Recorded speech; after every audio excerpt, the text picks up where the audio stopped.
Fizer. Welcome to Today from Kairos with Dr. Andre Fizer. Hope you've had an awesome day today. Many of you probably have gone to your places of worship or what have you and heard what you needed to hear to get you going for the day and through the week. Some of you may have rested at home. Those of you may have, there are those of you who have different ways of connecting in spirit.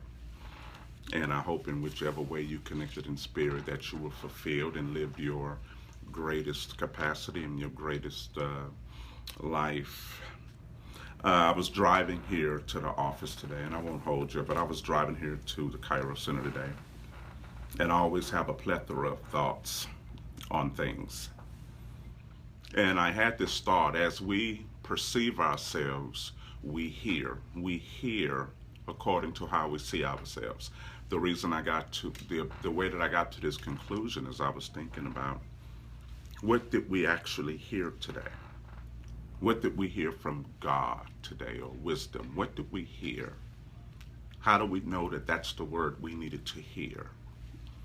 And according to how we perceive ourselves and what we're doing in the world, we hear accordingly. However we think we are, whatever significance we think we are, whatever significance we don't feel we are, we hear. If we think that we're just human beings going to work and we need to get over a tough day of the week, that's how we're going to hear. Some of us think that we are mere human beings that's going to die one day, so we're going to enjoy our life to the fullest. And so we go to work, and we work and we do things and we go through things, so we're going to hear the gospel according to how we perceive ourselves in being. And then there are some of us who know that we're awakened to a more divine reality, and there is a way that we're pushing through, and there is a significance that we're looking to accomplish. There is a certain way that we seek to live. And everybody's life perception is different. So we're going to seek to hear from that perception and that perspective. Whatever perspective we see ourselves, however we perceive ourselves and our lives, it's how we hear. And sometimes we could hear a truth, and we want greater things in our soul and in our life. And we might hear a truth that's catered to people who are looking to die, and to just go to work for a living and get over bad employees and debt and rent and things like that. And you could say, I didn't relate with that frequency. It's not that you're prideful, and it's not that you're arrogant, but that's a frequency you are not relating to. It's not that the truth is bad and you're better. It's just that's not the currency that my soul is seeking for its greatest vibration. Raise your hand if you know what I'm talking about. That's not the currency. That's not the vibration that I'm tuned into. Everybody has satellite radio or whatever, or CD player or tape, radio or what have you, and it has different channels based on the frequency or the desire of the person that's listening to that radio. And so you're on a greater frequency. There are some of us we've opened up the door to greater frequency. And the world, to some of us, how you doing, Jeremy, and everybody's on?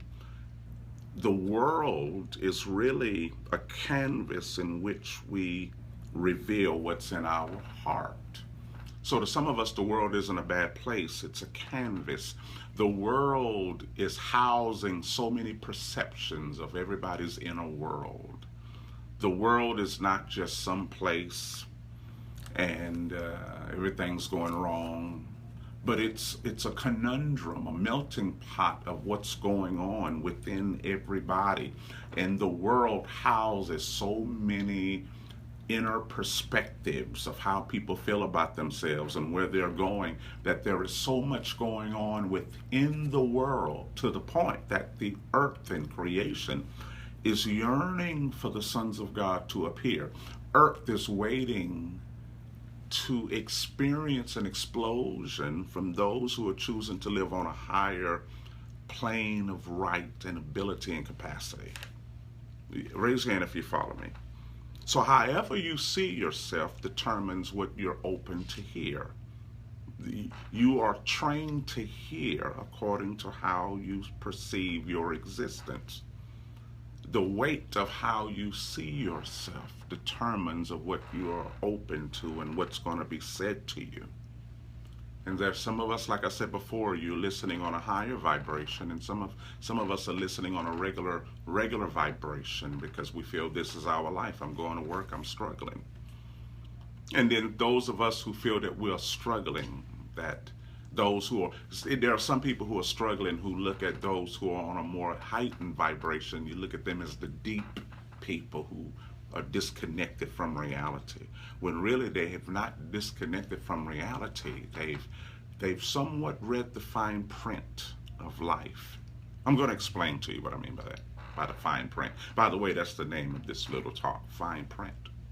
You notice when you're going to do an update or a change on your phone or computer, it says before we can take over the computer and download this update, you have to agree with our terms and conditions. You notice how many of us never really read the terms and conditions. We just hit the check because we're so accustomed to the update and the upgrade that we never really pay attention to the terms and conditions. You ever notice that? If you're going to move forward with this update, you must first agree with our terms and conditions. In other words, we will not go forward until you agree with the terms and the conditions. But you're so accustomed to the upgrade and update, we just say, okay, because we think the terms and conditions is simply yes. And we never really read the fine print. You never know. Maybe in the fine print it's saying in 3 months we're going to just take $50 out of your account. In 12 months after this, we're going to take $30 out of it. You know, you never really know, because sometimes we don't have the time to read the terms and conditions.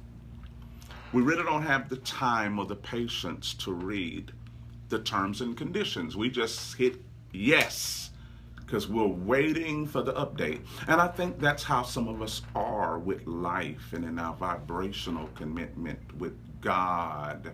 I think everybody has a perception of God. If you don't want pain, God is a gentleman. If you don't want to be surprised, God won't shock you. It's like we create a set of laws based on what we are willing to do or not willing to do.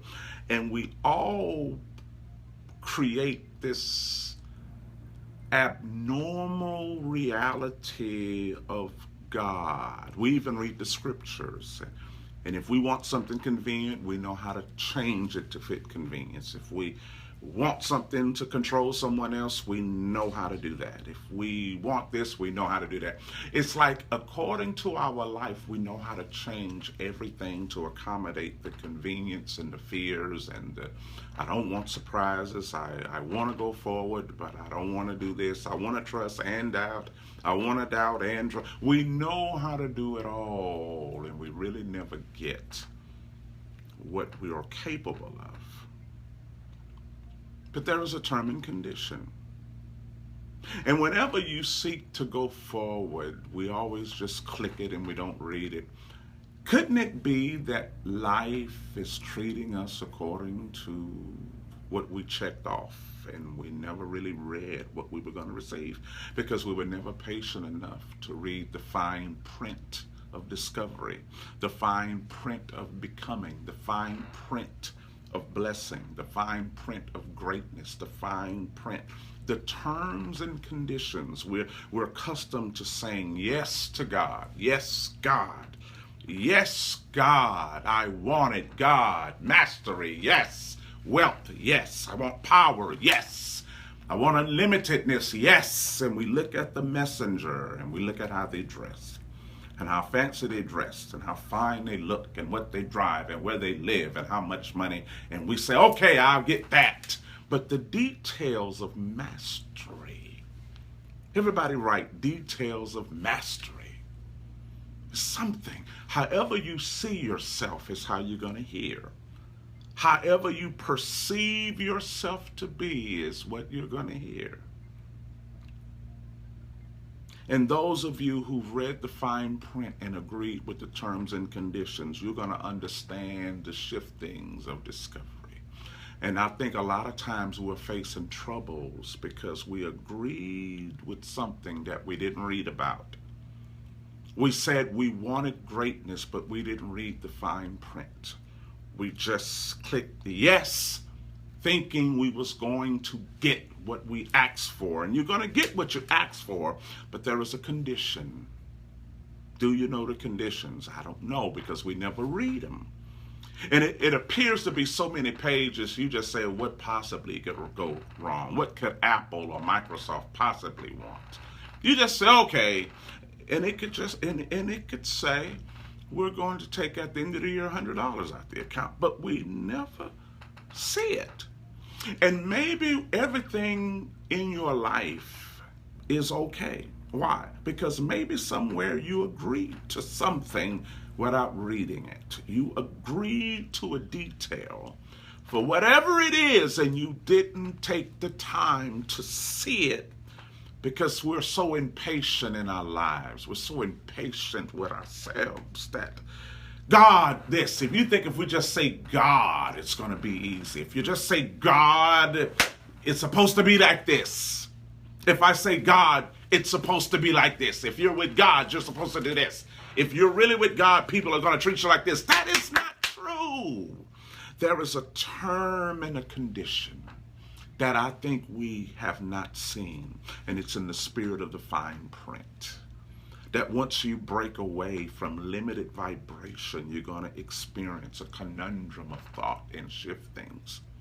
When you finally perceive yourself on a greater wavelength, not better than anybody else, but for your own soul, you're in the world and you're saying, I'm going to rise up from just being a mere employee working over here and dying and waiting on my 401k and dying. I'm going to live above just my insurance and going to work and living and playing soccer and going to games and dying. I'm going to live above it. I'm going to rise above this. I'm going to rise above where the devil is. And I'm going to go to a world where there is no demons. And I'm going to go to a world where there is no devil and no warfare on this. I'm going to live the divine life. And it's not just a heaven life where I'm just praying all day, but I am going to live, and my full legacy is God. I'm going to live as the God thought. There was a term and a condition that says, I want to break away. I want to break away from this limited perception at how I've been living my life. Not at how others been living their life. But I want to break away from this religiously mundane life. And I know there is something in me, because the spirit of wisdom is leading me on a trip within myself. And he's opening the doors and showing me my greatest self. He's showing me who I really am. And I like it. I'm seeing that I just can't hear stuff anymore. How many of you know what I'm saying? Andre, Jeremy, Jason, Chari, Bridget, Pastor Rusty, all of you are on here today. Vanessa, and those of you I have not named. How many of you have been there where you said, I can't hear this anymore? Not that you're greater, but you hear according to how you perceive yourself. However you see that you are determines what you hear. You just can't hear anything now. I just can't hear stuff. My life is not just a Sunday life now. I just can't just sit in here. Well, it's the word. Everything isn't the word just because it comes out of the Bible. Just because somebody preach it out of the Bible doesn't necessarily mean they taught the word. No, the word is a specific frequency that's calibrated according to how you perceive your existence. The word isn't a scripture out of the Bible. The word is a frequency that comes to your present reality of now. The word is the present tuning fork. The present tuning fork of who you are.